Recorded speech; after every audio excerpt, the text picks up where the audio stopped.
Kalau kamu bisa benerin mobil ini sekarang juga, aku nikahi kamu. Kamu ini cuma montir magang. Mana mungkin bisa benerin mobil keluaran terbaru? Maaf Nyonya, saya memang cuma montir magang. Tapi saya tahu cara benerin mobil Nyonya. Assalamualaikum warahmatullahi wabarakatuh. Bayangkan terik siang kota yang menyengat. Di pinggir jalan yang ramai, sebuah mobil Brio kuning berhenti mendadak. Asap tipis mengepul dari kap mesin. Orang-orang melambatkan langkah. Sebagian menonton, sebagian merekam. Di tengah kerumunan itu, berdiri seorang wanita cantik berpenampilan mewah. Wajahnya merah oleh marah dan malu. Di hadapannya, seorang montir magang lusuh dan kotor menunduk dalam diam. Dengan suara tajam dan penuh penghinaan, wanita itu menunjuk wajahnya. Kalau kamu bisa hidupkan mobilku malam ini, akan kujadikan kamu suamiku. Suasana bengkel langsung membeku. Tak ada yang berani bicara. Pemuda itu hanya mengangguk pelan, menelan peris yang membakar dadanya. Ia tidak tahu, ucapan itu bukan sekadar hinaan, melainkan awal dari perjalanan panjang yang dipenuhi amarah, rahasia gelap, dan air mata yang tak pernah direncanakan. Namun sebelum kisah ini dimulai sepenuhnya, tuliskan di kolom komentar, kamu sedang menonton dari kota mana? Sekarang kita lanjut ke ceritanya. Hujan turun tipis, memantul di aspal jalan kota yang mulai sepi. Lampu jalan berpendar pucat, membelah malam dengan cahaya dingin. Di tengah suara mesin kendaraan yang melintas sesekali, sebuah mobil Brio kuning berhenti mendadak di pinggir jalan. Tepat di depan bengkel kecil yang hampir tutup. Anya duduk kaku di balik kemudi. Tangannya mencengkram setir terlalu erat. Nafasnya tidak beraturan. Gaun mahal yang ia kenakan terasa pengap. Bukan karena panas, tapi karena rasa malu yang menyesakkan dada. Ia menekan tombol starter sekali lagi. Mesin hanya merespons dengan bunyi kering yang menyakitkan telinga. 3 bulan sejak perceraian itu, hidup Anya seperti panggung sandiwara. Senyum, riasan, dan barang mewah menjadi tameng. Malam ini, tameng itu retak di depan bengkel kumuh, di bawah papan nama usang yang nyaris tak terbaca. Pintu bengkel terbuka, seorang pemuda keluar perlahan. Bajunya berminyak, tangannya hitam oleh oli. Wajahnya tirus, sorot matanya tenang. Terlalu tenang untuk ukuran orang yang hidupnya keras. Namanya Rian. Ia baru magang. Baru juga selesai membersihkan lantai bengkel. Malam itu seharusnya ia pulang. Membawa tubuh lelah dan pikiran yang tak pernah benar-benar istirahat. Namun suara mesin mati memanggilnya keluar. Anya turun dari mobil dengan langkah cepat. Sepatu haknya menginjak genangan air, tapi ia tidak peduli. Amarahnya lebih dalam dari hujan. Mobil ini baru, dibeli dari showroom ternama. Tak seharusnya mogok. Tak seharusnya membuatnya berdiri di tempat seperti ini. Dilihat orang asing dengan tatapan iba yang membuat dadanya terbakar. Rian mendekat tanpa banyak bicara. Ia menunduk, melihat kap mesin. Anya mendahuluinya dengan suara tajam. Kata-katanya meluncur tanpa saringan. Tentang bengkel kecil, tentang montir magang, tentang hidup yang dianggapnya rendah. Setiap kalimat seperti cambuk, menghantam harga diri Rian yang sudah lama belajar diam. Rian tidak membalas. Ia hanya membuka kap mesin. Bau bensin dan logam menyatu dengan udara malam. Anya tertawa pendek, dingin. Dalam lelah dan luka yang belum sembuh, ia melemparkan kalimat yang lahir dari amarah, bukan logika. Jika mobil ini bisa hidup malam ini, ia akan menikahi Rian. Hujan makin deras. Lampu bengkel berkelip. Rian berhenti sejenak, menatap mesin yang terbuka, seolah mendengar sesuatu yang orang lain lewatkan. Di balik deru hujan dan napas yang tertahan, sebuah rahasia mulai menunggu untuk ditemukan. Hujan belum berhenti. Bengkel kecil itu kini terasa lebih sempit, dipenuhi suara air yang menghantam atap seng dan dengung listrik dari lampu yang bergetar pelan. Beberapa mekanik lain melirik dari dalam, lalu kembali pura-pura sibuk. Mereka tahu, ini bukan sekadar urusan mesin. Anya menyilangkan tangan di dada. Tatapannya tajam, dingin, penuh penilaian. Setiap tetes hujan yang membasahi rambutnya seperti menambah bara amarah yang sudah lama ia pendam. Malam ini bukan tentang mobil. Ini tentang harga diri yang kembali diinjak, seperti hari ia ditinggalkan tanpa penjelasan. Rian berjongkok di depan mesin, tangannya bergerak hati-hati, bukan karena takut, tapi karena terbiasa memperlakukan benda dengan hormat. Ia mendengar napas Anya yang tidak sabar di belakangnya. Ia juga mendengar tawa kecil yang meremehkan. Kata-kata Anya kembali meluncur, tentang mobil mahal yang tak pantas disentuh tangan kotor, tentang hidup yang seharusnya tahu tempat, tentang orang seperti Rian yang tidak mungkin mengerti dunia perempuan sepertinya. Setiap kalimat menekan, namun Rian memilih diam. Ia menelan semuanya, seperti sudah sering ia lakukan sejak lama. Sejak ayahnya meninggal, sejak ibunya jatuh sakit, sejak adiknya mulai bergantung pada obat dan doa. Anya melangkah lebih dekat, suaranya meninggi, memecah hujan. Ia menantang, jika Rian bisa menghidupkan mobil itu malam ini, dalam kondisi hujan, bengkel hampir tutup, dan tanpa bantuan siapapun, maka ia akan menepati ucapannya. Ia akan menjadikan Rian suaminya. Bukan janji cinta, hanya ejekan yang dibungkus kesombongan. Beberapa mekanik terdiam. Udara berubah tegang. Tantangan itu terdengar gila, tidak masuk akal, dan tidak adil. Rian akhirnya berdiri.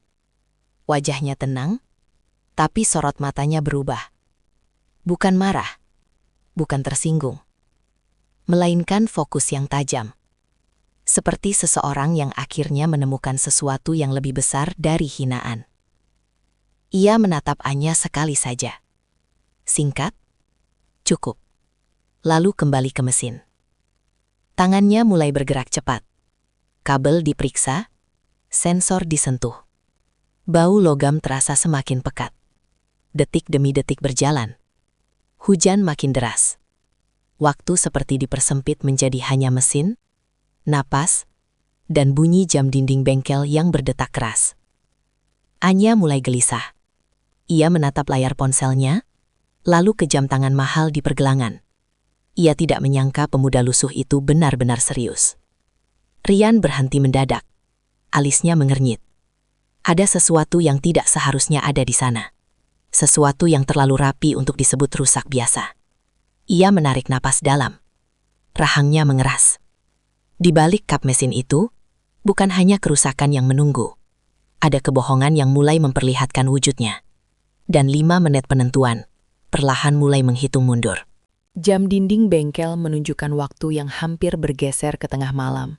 Detiknya berdetak lebih keras dari biasanya. Atau mungkin hanya terdengar begitu karena semua orang menahan napas. Hujan masih turun, tapi kini terasa seperti latar belakang dari sesuatu yang jauh lebih penting.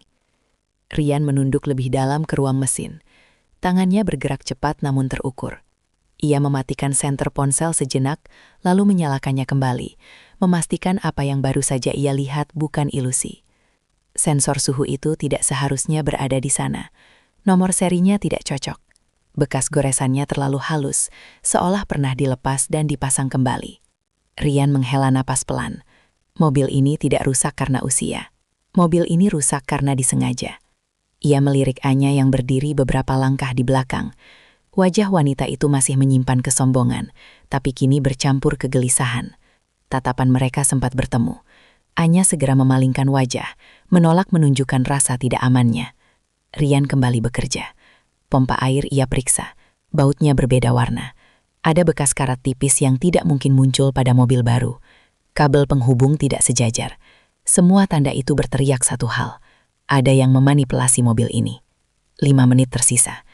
Rian membersihkan konektor sensor, menyetel ulang aliran listrik darurat, lalu memasang kembali komponen yang tidak semestinya dilepas. Tangannya sedikit gemetar. Bukan karena gugup, tapi karena tubuhnya lelah dan pikirannya bekerja terlalu keras. Ia memberi isyarat singkat. Anya mendekat. Ragu. Ia diminta masuk ke dalam mobil. Duduk. Putar kunci. Anya melakukannya dengan wajah tegang. Tangannya bergetar saat memutar starter. 1 detik berlalu.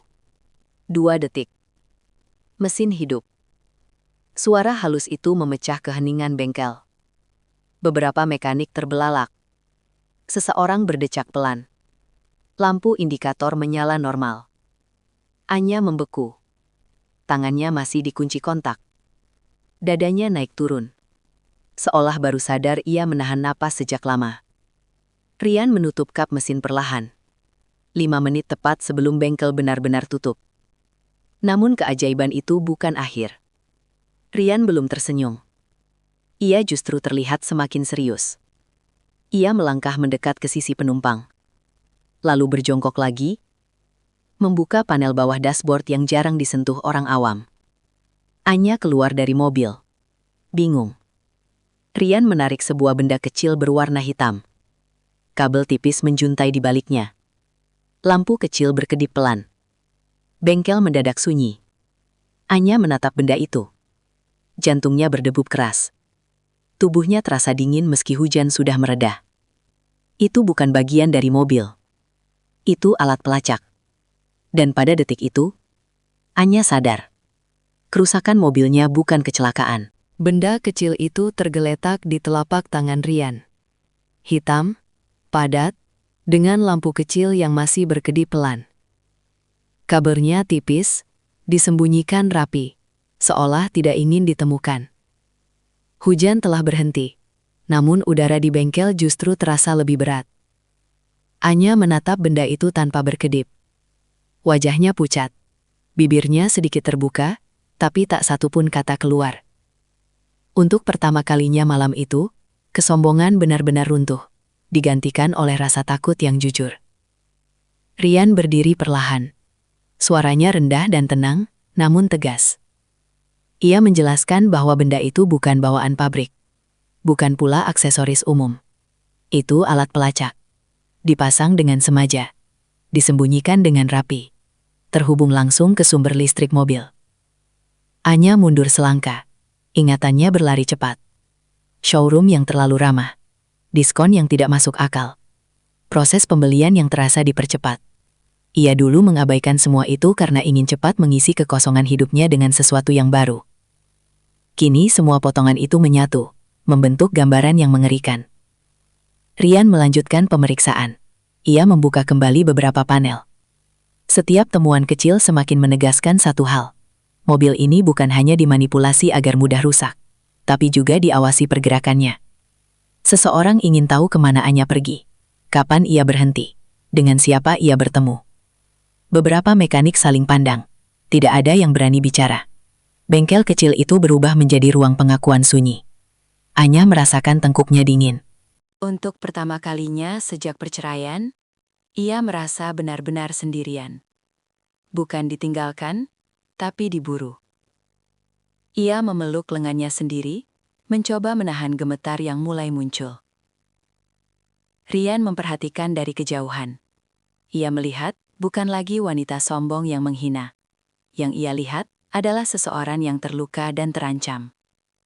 Nada suaranya berubah, lebih pelan, lebih manusiawi. Ia menyarankan agar Anya tidak langsung pulang. Tidak sendirian, tidak sebelum semuanya jelas. Lampu bengkel kembali bergetar. Di luar, suara motor melintas perlahan, lalu menghilang. Anya refleks menoleh ke arah jalan. Bayangan ketakutan mulai menempel di pikirannya. Malam itu, mobilnya sudah hidup kembali. Namun rasa aman Anya justru mati. Malam semakin larut. Bengkel hampir sepenuhnya sepi. Satu persatu mekanik pamit pulang, meninggalkan bau oli dan lantai basah yang belum sempat mengering. Lampu depan bengkel dibiarkan menyala, menemani dua orang yang masih terjebak dalam ketegangan yang belum menemukan ujungnya. Anya duduk di bangku kayu dekat dinding. Tangannya gemetar saat menggenggam ponsel. Namun ia tidak benar-benar menatap layar. Pikirannya kacau. Setiap suara kecil membuatnya waspada. Setiap bayangan terasa mencurigakan. Rian membereskan peralatannya dengan gerakan lebih lambat dari biasanya. Nafasnya terdengar berat. Sesekali ia menekan pelipisnya. berusaha menahan pusing yang datang bergelombang. Keringat dingin membasahi pelipisnya, meski udara mulai dingin. Anya menyadarinya terlambat. Rian berhenti mendadak. Tangannya berpegangan pada meja kerja. Wajahnya memucat, lalu tubuhnya sedikit oleng. Ia memaksakan diri berdiri tegak, namun kakinya tak lagi sekuat tekadnya. Anya bangkit. Ia mendekat dengan ragu, lalu menahan lengannya. Sentuhan itu canggung, asing, namun penuh kepedulian yang tak pernah ia rencanakan. Rian akhirnya duduk. Nafasnya tersengal. Ia meminta maaf pelan, lebih kepada kebiasaan daripada kebutuhan. Di sela tarikan nafas yang berat, ia mengaku sudah beberapa hari tidak tidur cukup. Rumah sakit, obat, telepon tengah malam. Anya mendengar dalam diam. Ia mendengar tentang adik yang sakit, tentang biaya yang terus membengkak, tentang kuliah yang terpaksa ditinggalkan, tentang bengkel kecil ini yang menjadi satu-satunya cara bertahan. Tidak ada nada mengiba, tidak ada tuntutan, hanya fakta yang dibiarkan berbicara sendiri. Anya merasakan sesuatu mengalir di dadanya.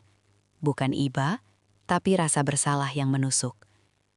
Ia teringat kata-kata kasarnya, tatapan merendahkan, tantangan sembrono yang ia lontarkan begitu saja. Rian menunduk. Tubuhnya masih lemah, namun ia tetap berusaha tersenyum tipis, seolah ingin meyakinkan bahwa semuanya baik-baik saja. Anya memalingkan wajah, menahan sesuatu yang mulai mengabur di matanya. Untuk pertama kalinya malam itu, ia tidak merasa lebih tinggi dari siapapun. Ia merasa kecil.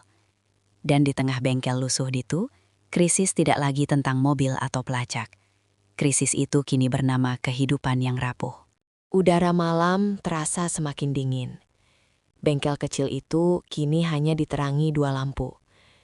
Bayangan alat-alat kerja memanjang di dinding, seolah ikut mengawasi keputusan yang perlahan terbentuk di antara mereka. Rian berdiri kembali, meski tubuhnya belum sepenuhnya pulih. Ia tidak ingin terlihat lemah lebih lama. Baginya, bekerja adalah cara bertahan, bukan sekadar mencari upah. Namun Anya kini memperhatikannya dengan cara yang berbeda. Setiap langkah Rian yang sedikit tertatih tidak lagi luput dari matanya. Anya menarik nafas dalam. Suaranya lebih pelan dari sebelumnya. Tidak ada nada memerintah, tidak ada kesombongan. Ia bertanya apakah Rian masih sanggup melanjutkan pemeriksaan mobil. Bukan karena mesin, melainkan karena ancaman yang menyertainya. Rian mengangguk pelan.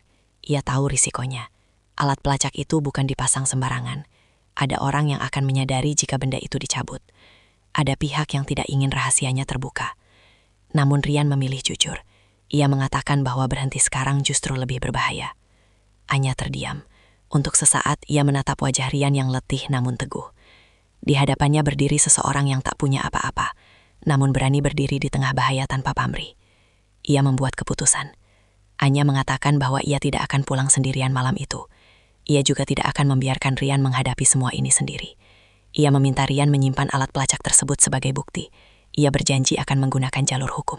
Bukan untuk balas dendam, tapi untuk menghentikan kebohongan. Rian ragu. Ia tahu dunia Anya bukan dunia yang ramah bagi orang sepertinya. Namun tatapan Anya kali ini berbeda. Ada ketakutan di sana, tapi juga kepercayaan yang tulus. Anya mengeluarkan dompetnya. Ia menahan diri. Bukan uang yang ia tawarkan lebih dulu. Ia menawarkan kerjasama. Esok hari, mereka akan datang ke showroom bersama. Rian sebagai saksi teknis, Anya sebagai pemilik kendaraan. Hening menyelimuti bengkel. Keputusan itu terasa berat, namun jelas. Rian akhirnya mengangguk. Ia tahu langkah ini berisiko. Namun untuk pertama kalinya, ia merasa dihargai bukan karena keahliannya saja, melainkan karena keberaniannya berkata benar. Di luar, angin malam berembus pelan. Jalanan tampak lengang. Namun di balik ketenangan itu, badai lain sedang menunggu. Dan mereka telah memilih untuk menghadapinya bersama. Pagi datang dengan langit kelabu. Jalanan menuju pusat kota mulai ramai, namun suasana di dalam mobil terasa sunyi. Anya duduk di kursi pengemudi. Tangannya mantap di setir, meski matanya menyimpan sisa ketegangan semalam. Rian duduk di kursi penumpang, mengenakan kemeja sederhana yang tampak rapi namun masih menyimpan bekas lelah. Showroom itu berdiri megah di sudut jalan utama. Dinding kacanya memantulkan cahaya pagi. Spanduk promosi mobil baru tergantung rapi, menampilkan janji kenyamanan dan kepercayaan. Anya menatap bangunan itu lama, sebelum akhirnya membuka pintu mobil. Langkahnya mantap, meski dadanya berdebar. Rian mengikutinya, membawa tas kecil berisi bukti, alat pelacak, catatan nomor seri, foto komponen mesin yang dimanipulasi. Di dalam, aroma pendingin ruangan bercampur wangi pembersih lantai. Seorang staf menyambut dengan senyum profesional. Senyum yang sama seperti hari Anya membeli mobil itu. Senyum yang kini terasa palsu. Anya menyampaikan keluhannya dengan suara tenang, terlalu tenang untuk seseorang yang sedang marah. Ia menyebut kerusakan, penggantian komponen, alat pelacak. Setiap kata ia ucapkan tanpa emosi berlebihan, seolah memberi ruang bagi kebenaran untuk berdiri sendiri. Wajah staf itu berubah, senyum mengeras. Ia meminta waktu, lalu menghilang ke ruangan belakang. Beberapa menit terasa lama. Rian memerhatikan sekeliling, kamera keamanan, pintu kaca, jalur keluar masuk. Seorang pria lain muncul, lebih tua, jasnya rapi, tatapannya dingin. Ia berbicara dengan nada defensif, mencoba meremehkan temuan mereka, menyebut kesalahan pemakaian, menyiratkan ketidaktahuan. Rian maju selangkah. Suaranya tenang, jelas, dan teknis. Ia menjelaskan satu persatu.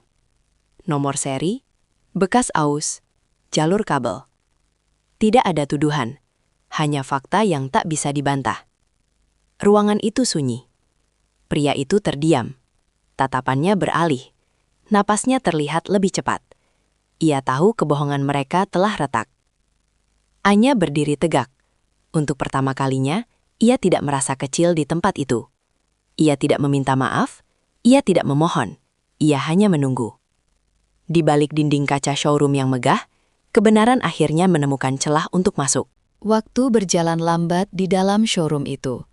Pendingin ruangan terus berdengung, namun suasananya terasa panas. Pria bercas rapi itu akhirnya menarik napas panjang. Bahunya sedikit turun, seolah beban yang ia sembunyikan terlalu berat untuk terus dipikul. Ia memberi isyarat singkat kepada staf lain. Pintu ruangan kecil di samping dibuka. Pembicaraan berlanjut lebih tertutup. Tidak ada lagi nada meremehkan. Tidak ada lagi senyum palsu. Yang tersisa hanyalah kehati-hatian orang-orang yang tahu mereka telah melangkah terlalu jauh. Anya duduk dengan punggung tegak, matanya lurus ke depan. Setiap kata pengakuan yang keluar terdengar seperti gema dari malam sebelumnya. Tentang mobil yang sengaja dimanipulasi. Tentang komponen bekas yang dipoles. Tentang alat pelacak yang dipasang untuk kepentingan tertentu, tanpa sepengetahuan pembeli. Rian mendengarkan dalam diam. Tangannya mengepal di atas paha. Bukan karena marah, melainkan karena lega. Kebenaran yang ia temukan di bengkel kecil itu kini berdiri di ruang mewah. Tak bisa lagi disangkal. Kesepakatan pun dibuat. Penggantian unit, tanggung jawab penuh, janji tertulis yang tak lagi bisa dihindari. Semuanya terjadi tanpa suara keras, tanpa keributan, namun terasa lebih tegas dari ancaman apapun. Saat mereka keluar dari showroom, matahari sudah naik. Cahaya pagi menyentuh wajah Anya, membuatnya menyipit pelan. Untuk pertama kalinya setelah sekian lama, ia merasa tidak diawasi, tidak dikejar, tidak perlu berpura-pura kuat. Rian berdiri di sampingnya. Wajahnya masih sederhana, masih menyimpan lelah, namun sorot matanya tenang. Anya menoleh, menatapnya lebih lama dari biasanya. Tidak ada kata berlebihan, tidak ada janji kosong. Hanya rasa aman yang perlahan tumbuh. Mereka berjalan menuju mobil. Langkah mereka seirama, tanpa disepakati. Dua orang dari dunia berbeda yang dipertemukan oleh kebohongan, lalu dipersatukan oleh kejujuran. Di jalan yang mulai ramai itu, Anya menyalakan mesin. Suaranya halus, stabil. Rian duduk di kursi penumpang, menatap ke depan. Tidak ada lagi hinaan, tidak ada lagi tantangan sembrono. Yang tersisa hanyalah kepercayaan. Dan di tengah hiruk-pikuk kota, sebuah awal baru bergerak pelan, tanpa sorotan, namun nyata.